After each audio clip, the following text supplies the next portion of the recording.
Well, good morning, everyone. Welcome to the Bipartisan Policy Center's event on the corporate COVID-19 crisis response. We have two really, interesting panels over the next hour and 15 minutes. I have the pleasure of leading off the discussion with Oscar Munoz, who is the executive chairman of United Airlines. As I think everyone knows, United Airlines and the airline industry has been at the very kind of crucible of every aspect of the recent health crisis and resulting economic crisis. And so I think it's going to be a very interesting conversation with Oscar. Following that first 30 minutes, my colleague Michelle Nellenbach is going to lead a bit of a broader conversation about the evolving role of corporations in society with two leading thinkers and partners of the BPC, Tom Quadman, who's the Executive Vice President of the U.S. Chamber Center for Capital Markets and Competitiveness, and Martin Whitaker, who is the founding CEO of Just Capital. So let me welcome Oscar to the virtual stage. I think as just about everyone knows, Oscar is the Executive Chairman of United Airlines. He assumed that role recently in May of 2020. For the prior 5 years, since 2015, he led the company and I think the industry, it's fair to say, as the CEO of United. What we're going to try to do, talk a little bit about the industry and the very specific challenges that you are grappling with on health and economics, and then think a little bit about the recovery and the role that both United, but also the role that corporations are going to play as we dig out of what I at least fear is not going to be a V-shaped recovery. And just to get started, I'm thinking about the last time we were together, Oscar, and I think it was at a holiday event in December, which feels like more than 6 months ago. The topic of the day was that you had just announced your transition from CEO to executive chairman. The economy and the industry were both flying high, and the conversation was, this just is going to be an interesting, graceful transition for you. You're going to learn how to fish and maybe pick up golf, and not so much. So, recognizing that there's a tremendous amount of desperate suffering in the world and not trying to make this about you and I, the last several months have just been a profound challenge. And I just wonder if you just would open up just with a little bit of your personal reflections on what has it been like to be helping to lead the company through this incredibly tumultuous time. Well, you're right. Certainly no one expected a magnitude of this event. And the impact, as you said, on the aviation industry has been just absolutely staggering.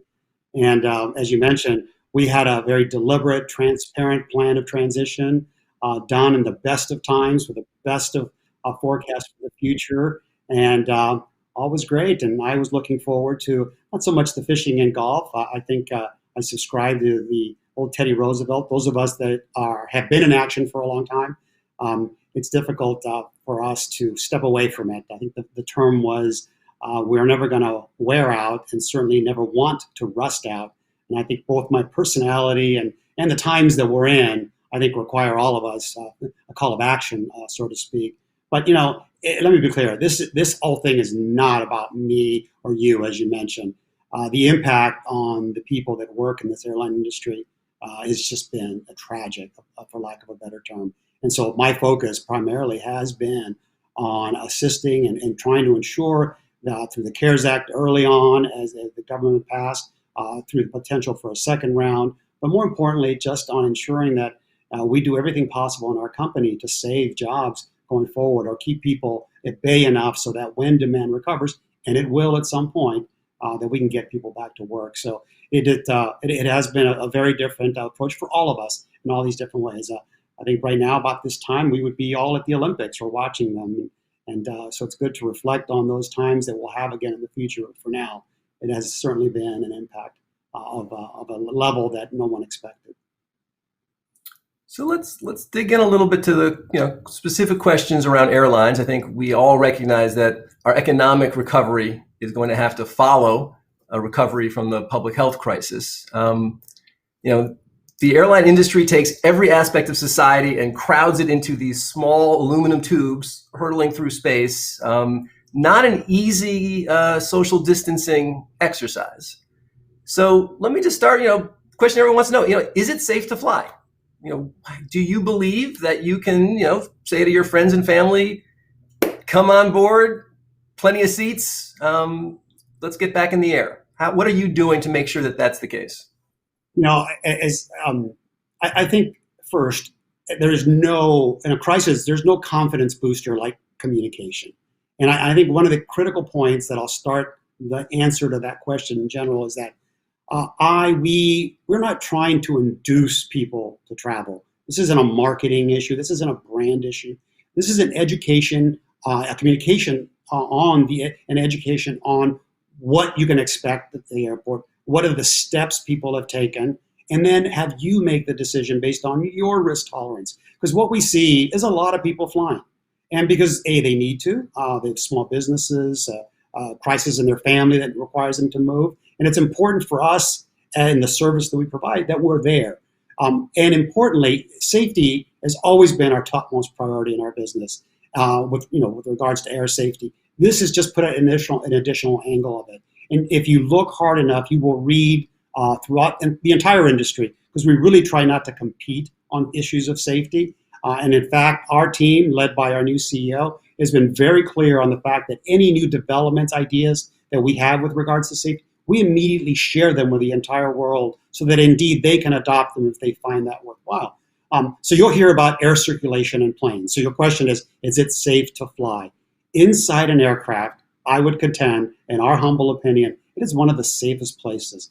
Our air circulation system, the hospital-grade filters that filter the air, the outside air that circulates through, removing nearly 100% of the particulates, along with the mask, there's no safer place. The shopping malls, the supermarkets, and even some hospitals. An airplane itself is even more safe.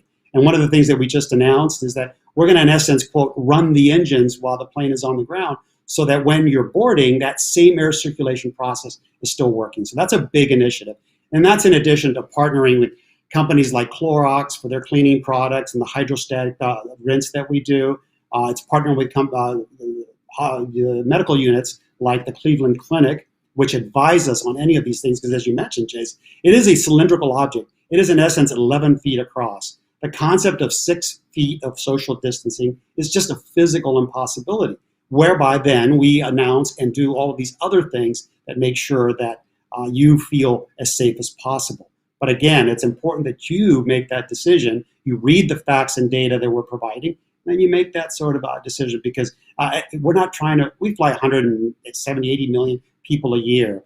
We're flying maybe 100,000 a day. Normally, it's 600,000 a day. So we're not looking to do anything other than ensure your safety. We're expanding that to our airports and all these different places. So there's a lot of work being done, again, to make sure that it's healthy as possible. But again, at the end of the day, you have to make that decision, and we hope you do. I am immune suppressed. I fly fairly regularly and have been for the last 2 or 3 months. That's my choice, and based on my knowledge of this. And so far, I've turned out fine, and I'm sure that'll continue. But got lots of work in this space. So, like you, the Bipartisan Policy Center has this kind of quaint affinity for science and evidence. Say a little more about the relationship with the Cleveland Clinic, and in particular, the airport, right? I think a lot of people focus on the planes, and I think my understanding is it's actually the movement, getting to the plane where there's probably more issues that need to be addressed. You only have partial control over the airport space. My understanding is that you have announced essentially that people need to have masks on anywhere in the kind of united, realm of control. Why'd you make that decision? It's at some point in time, you find yourself in a world where you have to take an action that seems abrupt, that seems contrarian to the warm hospitality that we've always tried to provide for you. This is a time of crisis. This is a time of danger to others. And we're just not going to stand by and let everyone, sort of suggest or propose or decide what they want to do. No, darn it, you're going to wear a mask. Our folks are wearing a mask. We were the first airline to do that, and everyone quickly followed. All of us as an industry determined that everyone would wear a mask on the aircraft or be banned from flying. And as the sort of politicized view of mask wearing sort of continues and it doesn't dissipate, and we have issues, let's say in the airport, we are making sure our holding rooms, when you're waiting to board, you're going to wear a mask. All our employees in the airport are going to wear a mask. And we're urging our partners at airports, which again, we do not control, to do the same. And it's just common sense. It's seatbelts all over again from however many years ago. I mean, why? We're just not going to abdicate the concept of safety. You're going to wear a mask or you're not going to fly. Not on us, and mostly not on many other airlines. And so at the airport, everybody's working on the spacing and the dots between so people understand physical space limitations. There's the shields that are people in the plastic glass shields that everyone sees. And interestingly enough, a lot of you listening will say, well, I was just at an airport and it didn't have all that. And you know what? You'll be right. Getting to as many airports as we have in this country with all the different partners to do all the things we're trying to do, it's just going to take time. And it's something that I think you're going to expect for a while. And over time, I think everyone would hear. But what we can do, what we can control, and Cleveland Clinic, is, to your question, is an example. They advise us on all these things. They say that's the right thing. That's the right disinfectant. That's the right protocol. That's the right distancing. All of those things, because we're not medical experts. And it's important for our customers to understand that, you don't take my word for it. Here are folks that are advising us in that regard. So it's part of the communication sort of protocol to make sure people understand that we're not just doing this on our own. We're not doing this to promote you getting on an aircraft. It's to ensure that if you do, when you do, if you wish to do, we're going to make you as safe as possible, and increasingly the environment around you as safe as possible. So I think you've anchored the understanding of safety first, and I now want to see if we can turn to the other incredible set of challenges we are sharing around economics, both the future recovery, but also just a little bit of what's gone on in the last few months. I think the cliche has been that Congress can only govern in crisis. I think we feel quite relieved that Congress can, in fact, govern in crisis. I think the CARES Act, particularly the initial two, showed a tremendous amount of bipartisan collaboration and courage under tremendous pressure. And one of the major achievements was significant resources to the airline industry, which I think by most accounts just allowed the industry to stay in business. And I want to understand a little bit of your thoughts about what happened with that first CARES Act, not only in terms of the resources, but also the time essentially that it provided you and other companies to figure out how to calibrate to this new reality of having roughly 15% of the volume that you were planning for in 2020. Talk a little bit about the CARES Act, and then I want to talk about what that means going forward, because I know you and many of your peer companies have announced that when those resources run out in the fall, you will have no choice but to tolerate very significant staff reductions. But give me a little history, and then we'll talk about the next steps. Listen, I could probably write a book on the concept and the journey on the CARES Act and the education, the communication, the conversation with political leaders. And you're right, in a crisis, government, at least in my humble opinion and my long history of working with folks, it was a bipartisan effort. We are forever grateful for the work that they've done.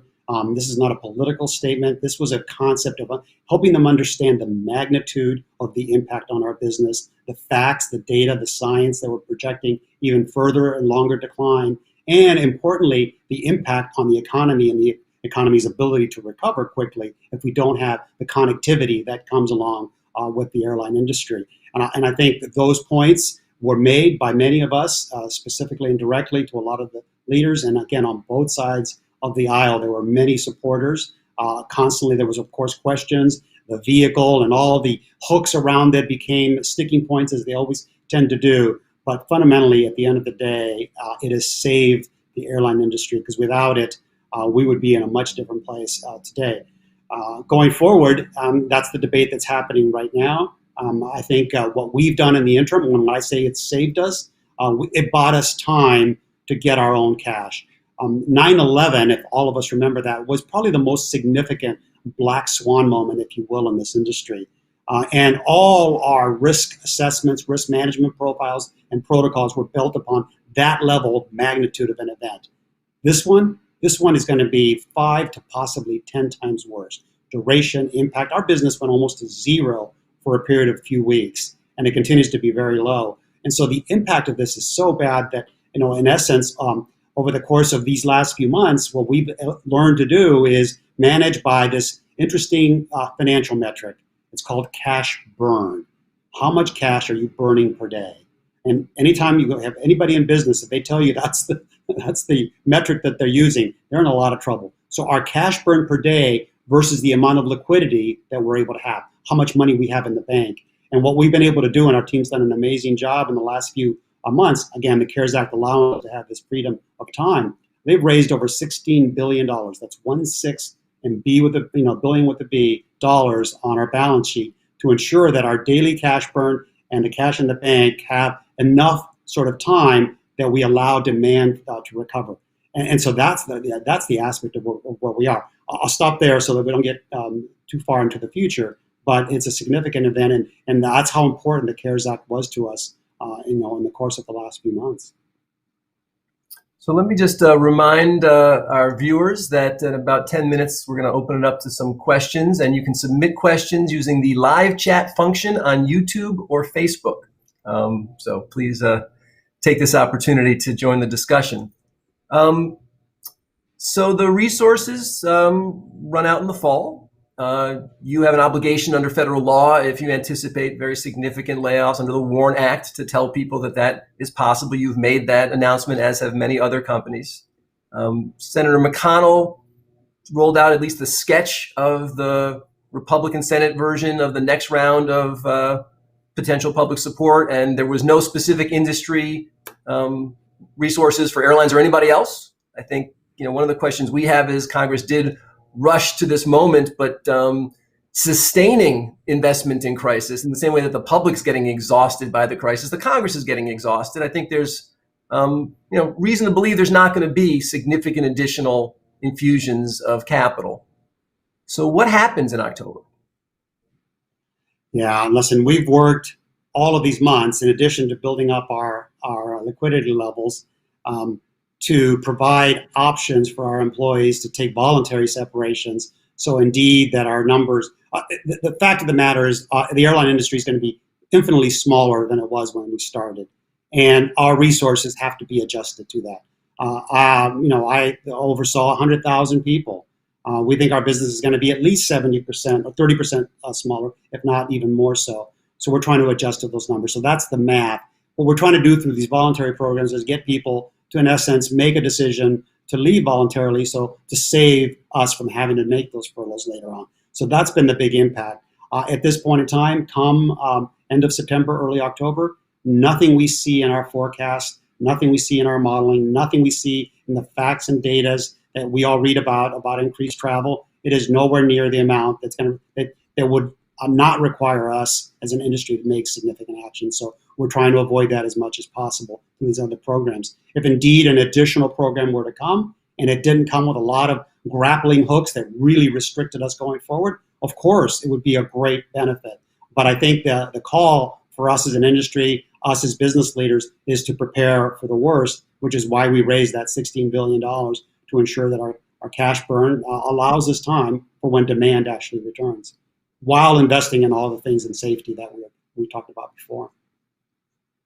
So in the last part of our conversation, I want to start maybe to kind of prepare for this second panel and just think a little more expansively about the evolving role of corporations. When we last sat down for a discussion, it was right after the Business Roundtable had released its new principles, and the conversation about the shift from shareholder to stakeholder capitalism and role of corporations in communities was, I think, really churning along.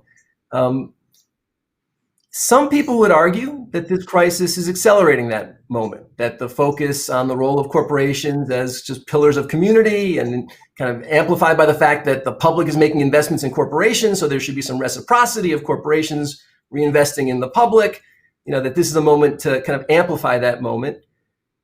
Others are saying, look, bottom line, day one, get the economy back together. We don't have time for this kind of, external questions about community involvement. We just need jobs, jobs, jobs. How do you enter that discussion? Does the pandemic kind of accelerate or decelerate that shift towards shareholder capitalism? I'm sorry, towards stakeholder capitalism? Well, listen, this disease, this virus, has not only had an impact on the physical health of the planet, and it's also had an impact to degree with regards to divides and racial inequality and all the things that we've learned about. It's just perpetuated and exacerbated and really brought to light all these things. If this were to also alter the humane, the just, the right thing to do that corporations, corporate America, what we can do to accelerate social social equality with regards to sustainability, with regards to jobs and training, all the different things. If it has an impact on that, then we'll have really been hampered for a long period of time. I am fully 1,000% in the camp that it cannot. It cannot. Of course, we have to get back to work. Of course, we have to build demand. Of course, we have to get the economy recovering. But our values that we've been developing over the last few years as corporate America have to continue. And I'll tell you, I work with the Business Roundtable and the Business Council, and the conversations we've had in the last few months have all been this wonderful balance of both things. Clearly about the economy, clearly about bringing things back in the right and safe way, but also increasingly on racial equality, education, all the things that we were working on before that are so critically important. And I would hate to see this virus take us even further into the depths of concern, because we can't let that happen. I mean, it's already, we've already adjusted our approach to this, both politically and from a business perspective, the virus, and we've learned a lot. It is insidious, it is global. We cannot let it alter the culture and the course of what I think is so important in America is, again, I think JFK said, rising tides should lift all ships. And we've not done well at that. And we have a good momentum towards that. And again, at least from what I see here and interact with the other corporate leaders in America, I would, at this point in front of you, say, I think there's a great deal of support and emotion, and importantly, action. I always say proof, not promise. And there's many things that are coming out, certainly in our company and others, that I think support that. So I really hope, Jace, that it doesn't take us down that path. So let me turn to some of the questions that are coming in via YouTube. One, I think, just builds on something you just alluded to, and I'll ask you both on behalf of United Airlines, but even more broadly on behalf of the business leaders you work with, the question about racial injustice. Obviously, the nation has now, in a very significant way, in a very appropriate way, kind of drawn its attention towards these questions of how one responds to the increased awareness of racial and social inequity. What's a company like United's role in addressing that very deep societal challenge? Do you see that United has a distinct role? Do corporations have a distinct role? And what could you be doing? Or what are you doing? We do. And it's profound. And I'll answer it, I guess, in a couple ways. I could go through all the things that we're doing at United, and have always done at United, and are accelerating and amping with regards to the councils that we provide that report directly into the most senior management and the work that we've done. But beyond that, all of us writ large, I think what I've been proposing, and again, as someone of color, I guess is how I might be described in certain camps, there is no stronger drive and action than having a person who's not of color be an ally to people that are. I think we've experienced this in the women's movement to some degree of success. But the most important part is, it's hard to describe what we go through. And so what I always suggest to folks that are puzzled or that don't understand a lot of the things that are doing, whether it's the anger, the righteous anger that's out there exists because a lot of people feel that this time, once again, the deep suspicion that it won't be different. It'll just be, oh yeah, we'll make all this noise and then I'll revert back. And we've lived through all of that. So the two things I suggest, one is allies. White America, white CEOs have been coming really to the surface, getting a deeper understanding of what the emotion, what it's like to walk in our steps over the course of our history. And you've heard all the stories come out. They're real, they're impactful, and gosh, they're hurtful.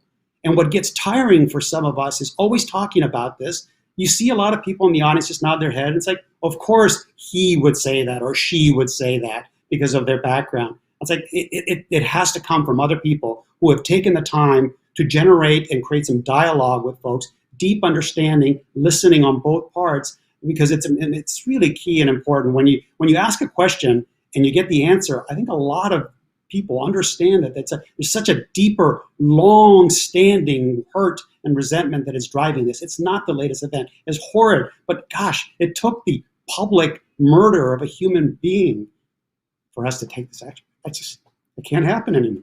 It has to change. So we all have to get involved. I think one of the things I always suggest to people like us in these calls, you mentioned the pillars of a community. If you think about what we've stripped the inner city of, right? When we built our roads, when we built our infrastructure, when we built all those things, we tore out churches and parks and swim places and YMCA's and the things that we as kids got a chance to go to. The people in those communities don't have a safe haven with humans there to sort of interact with them. And how can you on this call support some of that? There's a lot of things that we can do. It doesn't require the CEO of a chairman of a huge corporation. Dialogue, white allies, and think about the things you can fundamentally, tactically do in the communities that we all live in. We know the sections of our town that have been affected by this. There's a lot you can do in those spaces. So things like that, Chase. I know this has been a passion of yours, and I wanted to get your perspective. Let me probably pose a final question, and that is that the next few months there's going to be a tremendous amount of focus on the horse race and the election, and we all know that that's an impossible outcome to predict. Yet we can know with some certainty that no matter what happens in November, we are going to have a closely divided government.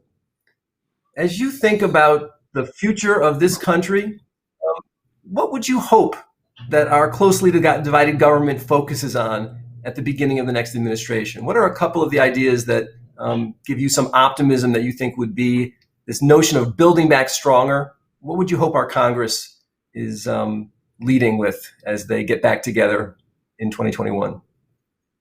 Wow. So that's, I think certainly the economy, right? Whoever takes over is going to be saddled with a very significant greater indebtedness. The recovery from the economic hit of this crisis is going to be significant. And so how we create a more balanced approach towards providing things that actually make sense to the economy, retraining, gap skills training, the GI Bill of 100 years ago, what's today's version of it, I think is important. Infrastructure is a way to get jobs in the market. It's been something that's been, that's just been forgotten for such a long period of time. So there's methods and means towards getting to that point. Then there's just the issue around, the racial equality issue. I think investing, creating jobs, all of that will help. But the hope that I have, and I've seen it over the past few months as I've been quarantined with my children, it seems trite to say that, our children are our future, but the next generation, it's awesome. When I've watched what has transpired within them, within their actions, with their friends, there's this spirit of tolerance, of generosity that just didn't exist before we had all these social movements and social media. And we decry social media for all its, all of its sort of bad aspects that we've seen. But it's also allowed people to really weigh in, really understand, really learn. And I grew up in the 80s, and I guess we call it the me generation. I really think of this new generation as the we.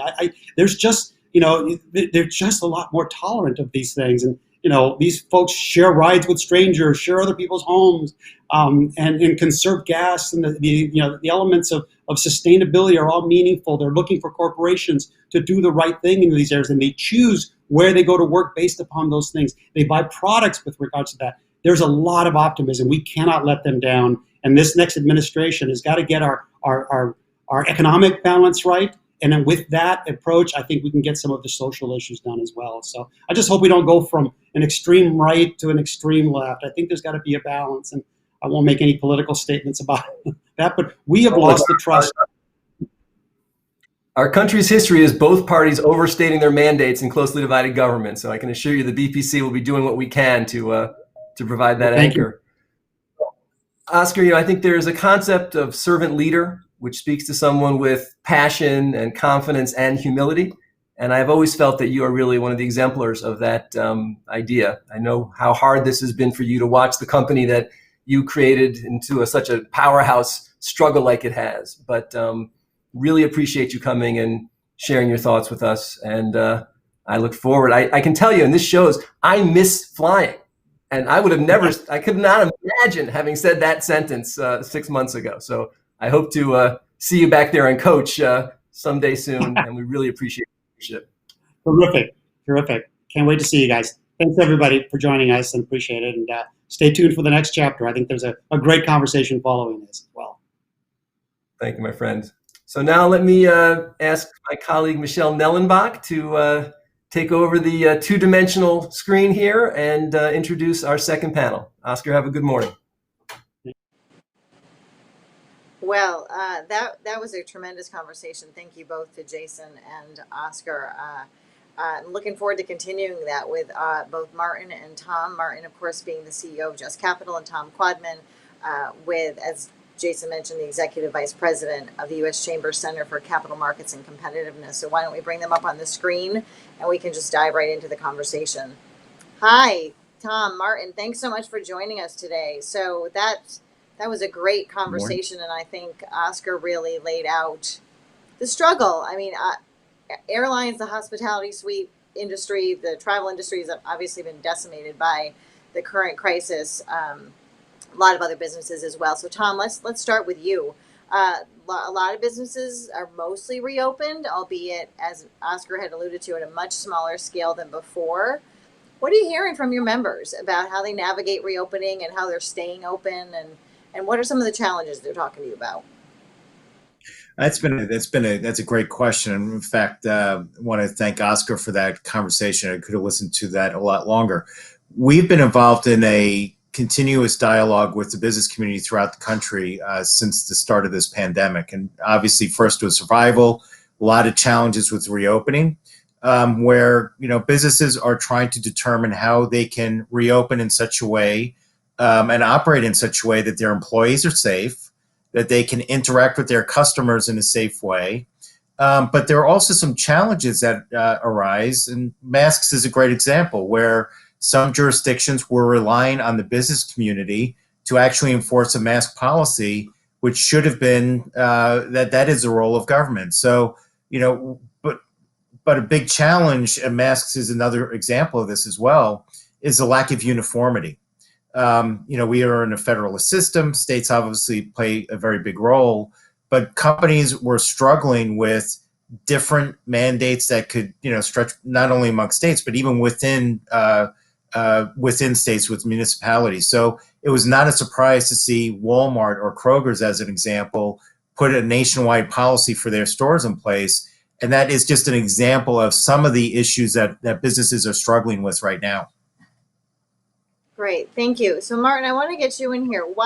First of all, so Just Capital, and why don't you go ahead and first tell us a little bit more about Just Capital, but also you survey the public about their expectations on companies. And I'm curious what you are hearing from the public now about how they're viewing the corporate response to the COVID crisis. But first, start with telling our audience a little bit more about Just Capital. Thanks, Michelle. Good morning, and thanks. It's great to be here, and really appreciate the chance to work with you and Jason, Tom, on these really important issues. So Just is a nonprofit.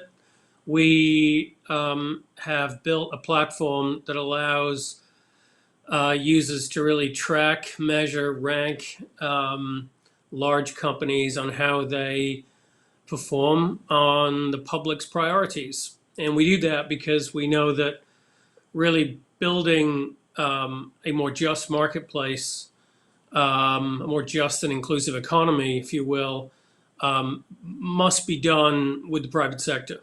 And so we feel as though if we can incentivize companies to do more of the heavy lifting on societal issues, that creates a win-win. It builds faith in business as a force for good. It's also better for shareholders, better for investors, better for business performance and competitiveness. So we're very data-driven.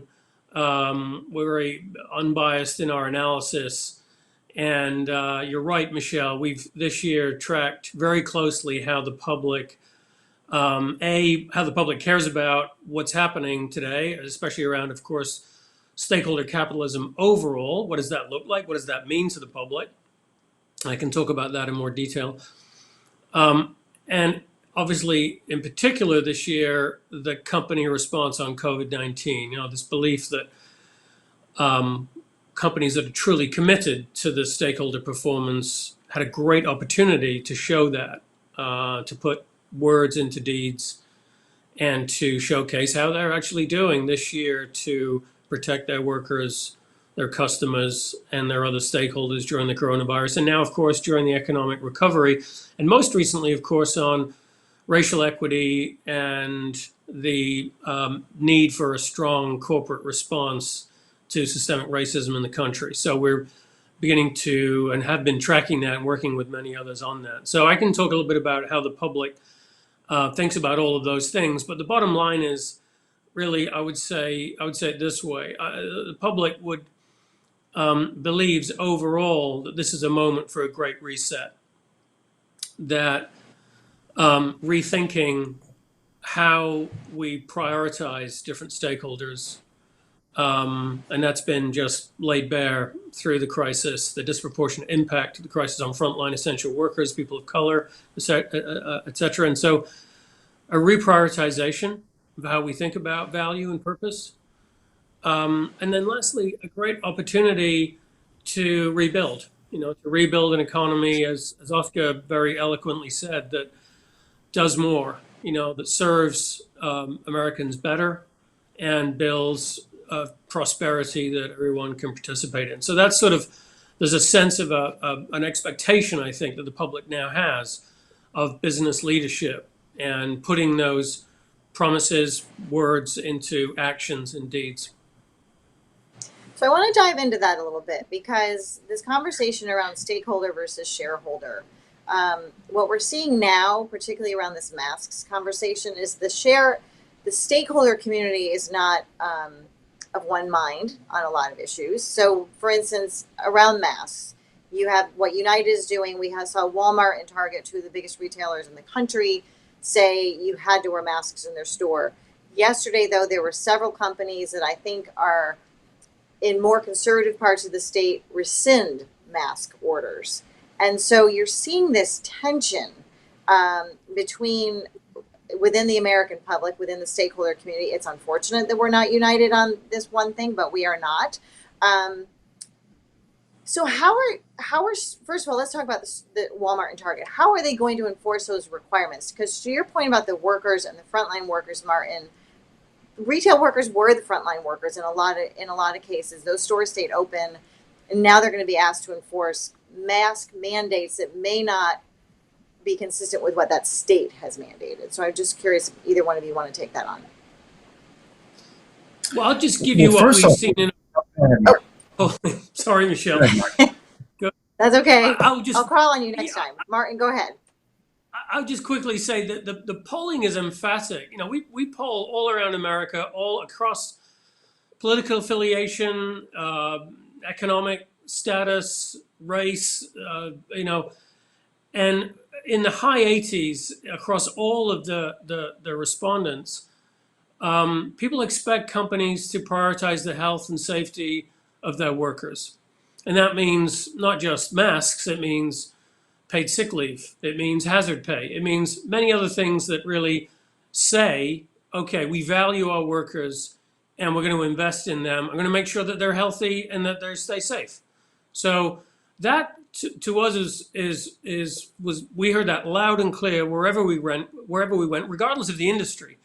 So, I don't want to get into a political debate about what companies should or shouldn't do, but I could tell you, when you poll across the nation on what the public expects companies to do right now, safety and health is a number one priority, and that obviously involves wearing a mask.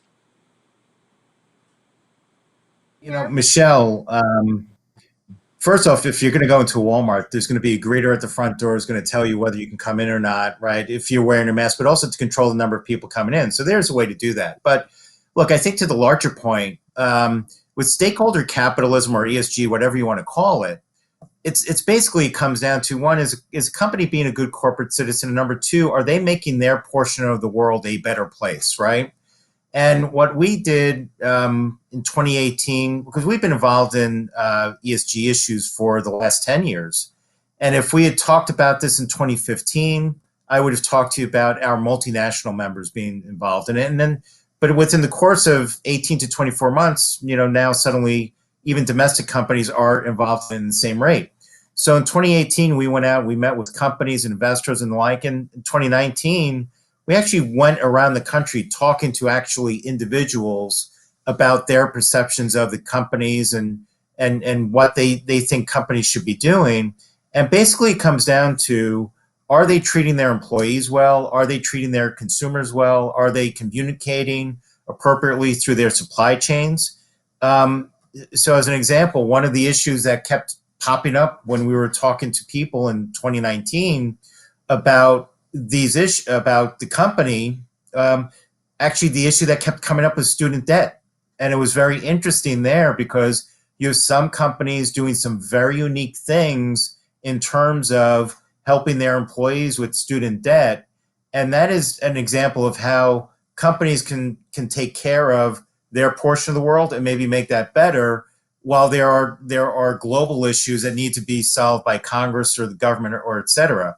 But I think at the very core of it is this, and people recognize as well, businesses are there for value creation, right? They're there to sell goods, they're there to create jobs, they're there also to create a return for their investors. So what they are doing in terms of stakeholder capitalism has to directly tie back to long-term value creation as well. Great, thank you. And that does seem to be the crux of the issue between the stakeholder and the shareholder discussions. But I want to talk a little bit about small businesses. They are in particular struggle during this crisis. Many large companies appear to be navigating it fairly well. Many people have raised concerns about consolidation and concentration growing as a result of the crisis. Nearly every large company relies on small firms as part of their supply chain, et cetera. And so, but they're struggling right now. So what actions might some of these larger companies take to help strengthen the resilience of those small firms? We're going to see a number of them close, unfortunately, but what can the big companies do right now to kind of help those smaller firms hopefully keep their doors open? Tom, First off, sure, the CARES Act itself was probably the most massive intervention of the U.S. government in the last 50, 60 years. If you look at the dollar numbers of the CARES Act, it's a 4 or 5 multiple of TARP. But what we've done there is we've created a mosaic with a number of different facilities through the Federal Reserve to help the larger companies get the liquidity that they need. We have Main Street lending facilities to help middle market companies, and obviously we have the PPP loans that were given out as well. Matter of fact, I thought I saw something coming through as we were getting on the event here, where Congress is now looking at possibly additional small business loans. What the CARES Act was designed to do was to try and get us to the other side of this, right? And that we would have a V-shaped recovery. I think what we have clearly seen in states that had closures as well as states that didn't, we're seeing a resurgence of the virus. And this is obviously impacting the economy, and it's having a severe impact on small businesses. So I know there are companies that are looking to see how they can help their supply chains. Because as they want to get back up and running, they need to have a very resilient supply chain to do so. I do think we're going to see further government action within the next several weeks to provide some additional aid. Because unfortunately, we're probably going to go through some of this push and pull up until the time we have effective vaccines that are developed and then deployed on a large, massive scale. So clearly a lot of uncertainty right now, and the conversation continues to change. Like I think a month ago, we thought we were on our way out of this, and now, as you just mentioned, Tom, we're seeing a huge resurgence in parts of the country, in part driven because things reopened too soon. So there's just so much uncertainty about what we're supposed to do, and that makes it really hard for businesses to plan. They're used to forecasting out a year, and this is how things are going. As Oscar had mentioned, he's looking at a 30% reduction in his workforce. So how are you seeing companies balancing the task of meeting this moment and planning for their future when there's so much uncertainty going on. Martin, do you want to dive in there? Yeah. Yeah, and I do, and it touches on a point you made earlier about the stakeholder shareholder trade-off, which I think is sort of the idea that I'm either looking after all my stakeholders, all my shareholders. I think is a vision that we're consigning to history. This idea that either I'm investing in my workers or my customers, or I'm buying back my shares and looking after my shareholders. I think that's a myth. And, the data that just as prepared that many others have shown supports the idea that stakeholder-led businesses are in fact better for shareholders. And that's obviously one of the reasons why we think the Business Roundtable embraced the new statement of a corporate company's purpose. But it answers this question too, because the idea of balance in a time of great uncertainty is answered by the stakeholder model. If you see yourself as serving, creating value, to Tom's earlier point, for your workers, for your shareholders, for the communities where you operate, for your customers, and for the planet, provides a very clear blueprint for how you might think about the allocation of resources. Are we really looking after, in this case, your earlier question on small businesses, our suppliers? How many of our suppliers are in a state of financial distress? How many of our suppliers are small businesses owned or run by people of color or by veterans or, other minorities where we can see companies, really could provide financial assistance, provide some way to help their suppliers and their trusted relationships get through the crisis and the economic reopening. That's really what we mean by sort of systems resilience. The most resilient companies coming into this crisis will be the ones who do better. And they will have had a stakeholder point of view to understand the full sort of sense of what value creation for that business looks like over the long term, and what a company explicitly can do to invest in value creation across all of its stakeholder base. Yeah, and I would say, you need to look at this on an industry by industry basis. And I would say that both of the crisis and also even of stakeholder capitalism, because one is with the crisis itself, you're going to have some industries, it's going to take a long time for them to come back to where they were. So if you think of tourism or event businesses, right, it's going to take a long time. Other businesses are going to bounce back more quickly. But even those businesses that are going to bounce back more quickly are even looking at how they may have to change some operations. So as an example, there are some retailers that are actually thinking about back to school sales.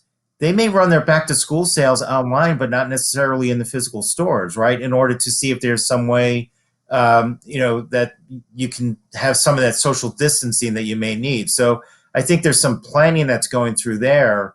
I think sometimes we tend to look at the economy, where we tend to look at some of these issues from a macro point of view, but you almost have to look at them from an industry by industry segment, or sometimes even within the unique circumstances of a company. Because the example I used with Walmart with the masks, Walmart has the market share and the footprint. They could do that, right? And they could do that quite easily.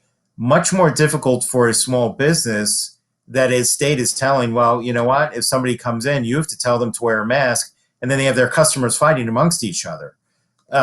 So I think those, unfortunately, we have to look at things, I think, in a very nuanced way. You mentioned the back to school sales. My dad was in retail, and I know how much they rely on that period of time to bring in revenue, and schools aren't going back, so it'll be interesting to see how that plays out. Sorry, Martin, you want to jump in? I would just agree with Tom. We've seen companies in same industries take different approaches. We were tracking earlier on, and we've done, I think now 4 upgrades on our tracker. If you go to justcapital.com and you want to see how companies are actually responding on crucial elements of sort of COVID-19 and now the economic recovery, you can see changes over time in how companies have responded. And I think it comes down to the individual circumstances of businesses. One thing we've learned here in our own engagement work with companies is, every company's in their own unique situation. And but that said, the stakeholder model, how I invest in my workers, customers, communities, environment, and my shareholders, that's applicable across the board. So it's a framework. It's just a way to think about how I might prioritize in an overall sense. And we see companies in retail take very different approaches, for example, to paid sick leave. And many companies now making permanent, the temporary extensions to paid sick leave that they implemented back in March and April. And the same thing with hazard pay being extended and some pay increases actually being made permanent. So, of course, all that depends on the specific circumstances of the company. But nonetheless, I think there's an overall playbook here that is taking shape. Well, and I think that's kind of a note of optimism for how we come out of this, because I do think that companies are having to think outside the box, and the benefit structures, or we've done a couple events with other companies who talked a lot more about delivery service and curbside and innovating as a way of providing better services and better meeting the needs of their workers. And so hopefully we come out of this and some of those really good practices stick for the long run. To your point, Martin, earlier about there's a moment here where we can redefine some of this now. And I think it'll be interesting to see what some of these innovations stick and what don't. But you have both mentioned the BRT letter. I think we should talk a little bit about that. So as Jason and I think probably all of our viewers know, the BRT about a year ago came out with a letter, a statement around, some argued it was a new concept embracing stakeholder primacy. Others argued, as you all have both talked about, that a lot of companies were already doing a lot of what was in the BRT letter. So it was just kind of a restatement of what the current practices are. That was obviously before COVID. So what is your assessment now, Tom, of the BRT statement? Has COVID changed your your take on all of it, and whether or not it is a change in practice or not? No, I think, as you said, many companies were, viewing that they were doing a lot of these things already. And as I said, with the chamber, we went out for a couple of years to talk to a number of different people around the country about these issues. And we want to take it, we want to take a little bit more of a granular approach. And we launched Project Growth and Opportunity back in October to talk about some of these societal challenges and how businesses were dealing with them. And one of the first issues that we raised with this, and actually it was an issue we've been working on for 4 or 5 years now, is corporate board diversity. It is very important. Obviously, board of directors play a very key role for businesses in terms of developing this strategy and trying to help the company identify and deal with risk. It is very important that that board reflects diversity in such a way that the board can better understand what the needs are of their employee base and what the needs are of their consumer base. And you can't do that without having women and Blacks and Hispanics on the board. So that is something where, again, the business community, I think, has been slowly moving towards a solution. We think that's something that can be driven much more quickly. Oscar Munoz raised it earlier. We've had discussions with a number of different CEOs regarding the issues around race. In fact, we had a national town hall on it in June, and we've set up a number of different work streams. And businesses are very engaged with this, because we have to remember, we're not only dealing with a pandemic, but if you look at everything that has happened during the course of this year, it started with impeachment. We had a pandemic. We had a financial crisis. We had the CARES Act. We've had social unrest. And I think the business community is really stepping up, not only to, as I said, to deal with their small, their corner of the world, but also to articulate what it is that needs to change, and how, and if their voice can help lead to some of that change as well. Yeah, I'd love to build on some of those comments, Yeah, please Michelle, if do. that's okay. Yeah, Yep. I think it'll be interesting when the 1 year anniversary comes around. I think the initial restatement, let's call it, of a corporation's purpose attracted so much more attention than I think even the Business Roundtable anticipated. And I think this year's 1 year anniversary is going to attract a huge amount of attention because it really was a marker. I know there was a lot of skepticism on both sort of sides, meaning, people just thought it was just window dressing, didn't really mean anything. And others thought this was like a radical departure from what companies should be focusing on. So, but I think we know from our own work that actually the BRTs, it was a very courageous thing, I thought, and we lauded them for doing that. And I think it was a great marker to put down. And now it sort of begs the question, well, how are companies doing?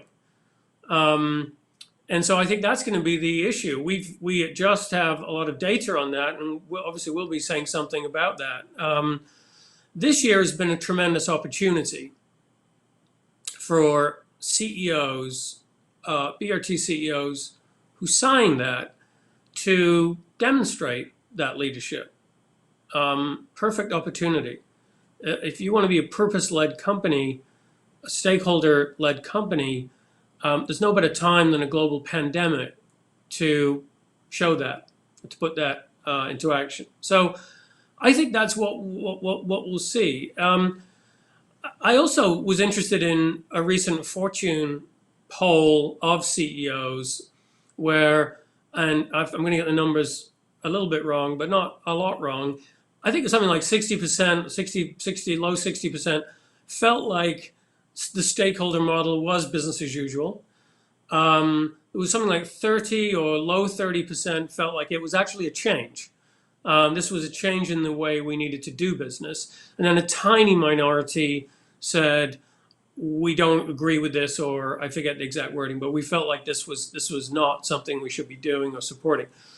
What was interesting, though, was the CEOs who felt like it was a change were actually, you might consider to be CEOs who are already leading on stakeholder performance. So I think there's still a lot of work to be done, to be quite honest. Putting some meat on the bones. What exactly are we talking about when we say stakeholder performance? How do you know? How do you measure that? What data do you gather? How do you objectively say whether a company is or is not doing well on creating value for its stakeholders? That's where we need to go. That's certainly where Just Capital is going. And I think I think the August anniversary and then the month of September this year will also be very instructive because, of course, it's the 50th anniversary of Milton Friedman's New York Times op-ed. It's a moment where I think to reflect on the next 50 years, what do we want them to look like? Are we going to change at all? Are we happy where we are in terms of how companies truly build value for stakeholders and invest in communities? Or do we think we can do better? And I imagine that most people would think we can do better. So that's what I think will happen in late August and September, and I'm looking forward to it. So the 50th anniversary of Milton Friedman's article. That will be a landmark day. That's interesting. I had no idea that was coming up. But yeah, I agree. And the interesting thing is, so BPC is going to start looking into some of this in terms of, because you hear from companies that they are doing they're working with their communities and doing things for their workforce and not getting any credit for that, or they're not sure. There's a number of different metrics out there. And so we are going to launch a project to kind of provide some more information around that. And I think a lot of the polling, Martin, that you all do is very informative for companies.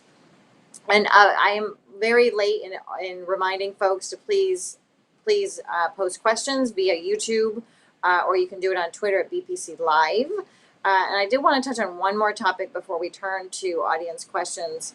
And Oscar and Jason had talked some about it. So we know that COVID-19 has had a disproportionate impact on Black and Latino populations. We've done some polling that has shown that their households are much more likely to dip into the emergency savings during the crisis. Around 40% of Black and Latino households have missed bill payments, compared to less than 20% of white households. So events over the last 2 months have also heightened awareness and scrutiny, obviously, around racial injustice and inequalities.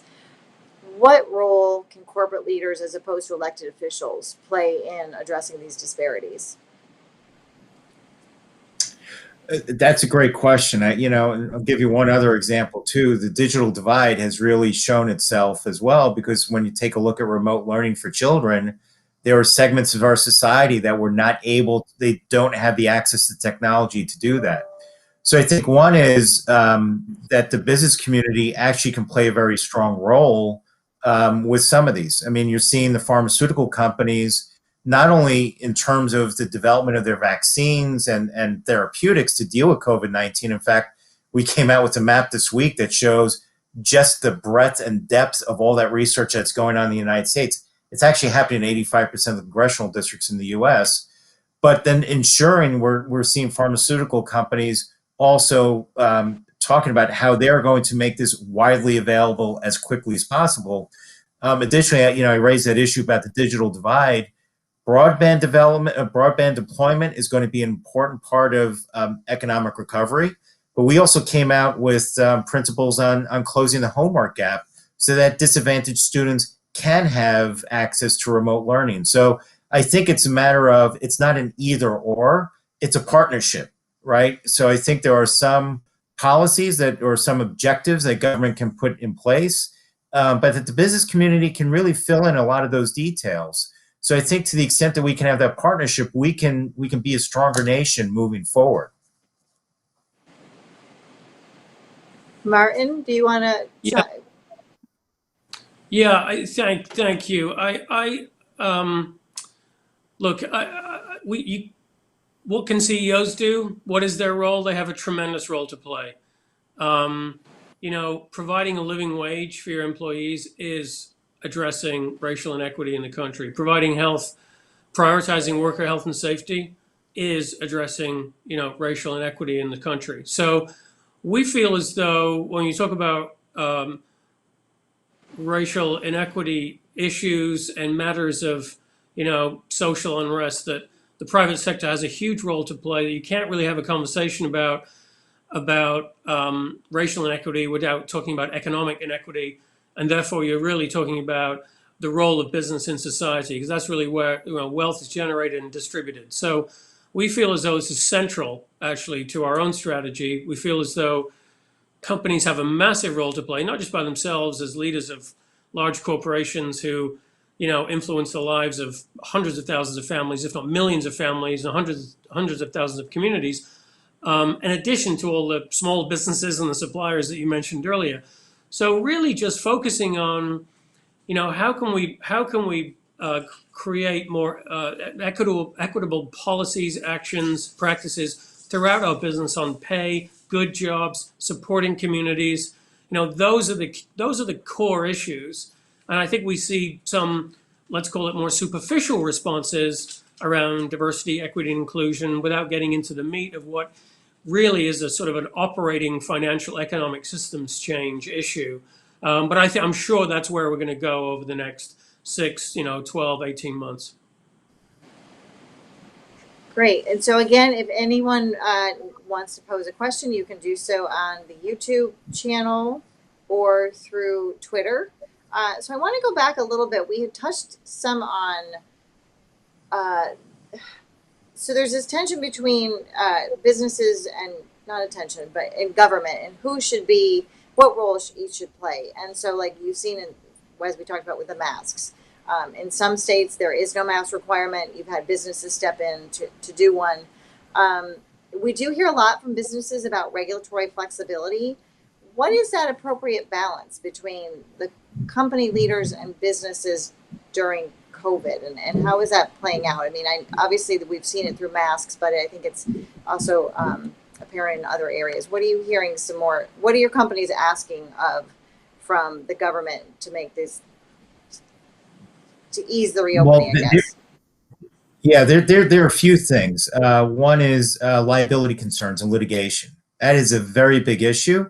It's not only about the business community, it's about universities, it's about the educational systems, it's about public transit authorities that are all very concerned about the fact that they face litigation. So one of the issues that is being debated now in Congress are liability protections. And in fact, there are already liability protections built into the CARES Act in a couple of places. So for instance, volunteer medical workers, got some liability protections there. Uniformity, as I mentioned, and certainty is something that is very important because, I think initially we were looking at the shutdown as a 30, 60, or, maybe 75-day event. Obviously, we're dealing with some of these issues for a much longer period of time. So businesses are also trying to rethink of how they're going to reopen. Where you look at businesses that have, predominantly white collar workforces, how can they may not reconvene in, let's say, the way that they normally did, but they may have to reorient their operations. If they're doing they can have people convene on a satellite basis, as well. So we're also going to see some shifts in the economy of how we're going to be operating that may not be readily apparent, but will be maybe in the course of 18 to 24 months. Innovation, you mentioned it earlier, Michelle, innovation has a very big role to play. One is, as an example, we have CVS and UPS actually testing out the delivery of prescription drugs, through automated vehicles. But we're also seeing the rise of artificial intelligence as well as a tool to help combat COVID-19, and also a tool that businesses are using in different ways in terms of research. So I think there are going to actually be a lot of leap forwards that will eventually happen coming out of this, while we sort of seem to be a little bit stuck in a quagmire right now. But I think, we're going to be in a very, very interesting period of time where I think we're going to see some dynamic change in the economy for the better. Yeah, just to build on that. Go ahead. Yep. Well, in this instance, you see government set the rules, set the parameters, provide incentives, showcase leadership, help companies come together, present perspectives and requirements of other stakeholders. All of that's crucial, and it'd be nice to see more coherent leadership, for example, on business responses to worker health and safety, mask wearing, personal protective equipment across the board. But one thing that's clear to us is that leading businesses now go beyond what is required. Businesses are acting, and increasingly the public expects business leaders to act by doing more. And this is, you might call that enlightened self-interest, but it's not just doing what policy and government requires us to do. We see that on wages. Steadily progress is being made on lifting wages, living wage towards a living wage in the retail sector. We've seen Amazon, Walmart, Target lift wages, Dollar Tree during the COVID crisis. So we are seeing companies step up and take action, and I think that's the kind of thing that Oscar was talking about earlier. Businesses leaders can act in their own enlightened self-interest. They know what's good for their business. They know what's good for their company over the long term. And you think about value creation, and in that sense, it creates a lot of incentive for companies to go beyond what is required. That where the boundary is depends on your own personal views, and depends on the industry too and the underlying issue. But I think the general sense is we're looking for corporate leadership to go beyond that and actually begin to say, okay, here's what we're going to do. Why?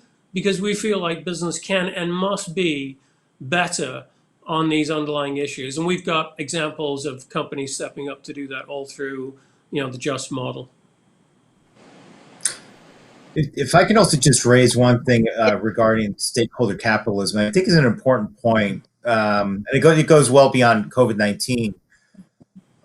I guess two separate points. One is when we talk about these issues, or if we were to be in Europe talking about these issues, very often they're related on climate change. And you know what? And that's fine, right? Because for many industries, climate change or the response to climate change is something that relates to the bottom line of a company. Very often when we talk about these issues in the United States, they could be social issues. Some of them do tie into the bottom line of a company, some don't. But something I think we need to remember too, and it would be great to have further discussion on, is some of the issues that have come up in this space, right, get viewed through a left of center lens, which is fine. But when you start to look at it, there are conservative groups that are beginning to use a lot of these different tools to also bring their side of the equation into some of this. So when you take a look at sort of diversity shareholder proposals, or you take a look at shareholder proposals looking for an accounting of corporate payments to foundations, they're coming from the corporate side. So I think that is something we have to also think about as well, is if we're talking about issues directly related to the bottom line, fine. But if we're talking about essentially political issues that people are looking to have a debate on, that leaves businesses in the middle, and that is not necessarily something that they're either equipped to do, nor are they even there to address those. That's something that unfortunately needs to happen inside the Beltway. I don't disagree with that, Tom. I would say that's probably a great conversation for our next webinar presentation. Like, where is that line? We saw the DOL ruling this, a couple of weeks ago or proposed ruling on fiduciary responsibility and clarifying sort of the role of fiduciaries in selecting, let's say, ESG funds for 401k plans. Where you begin to see politics creep in, I would say that is a reality, and that many companies are going to have to navigate that anyway. They're going to have to navigate their approach on what some might see as being political issues. Why? Because the public expects that. I think it's very difficult for companies to stay silent now. And so what companies should do, hard to say. I don't want to present a blanket answer, but I think you're absolutely raising a crucial issue, and I think it sort of it really strikes to the heart of what it means to be a business leader today, and how to contend with that, the reality of a very complex competitive environment. Well, and that's a great note to end this on, laying the groundwork for future events, because I do think that's exactly right. There's a lot of pressures coming from all sides on business leaders, and trying to help them navigate those tensions. We'll maybe do a few more of these. So thank you both, to Tom and Martin, and also to Jason and Oscar. It was a really great discussion. Appreciate you taking the morning with us. And again, you can follow all of us on Twitter, both Just Capital, the Chamber, and BPC, and stay tuned for future corporate governance related events. Thank you all very much for joining us.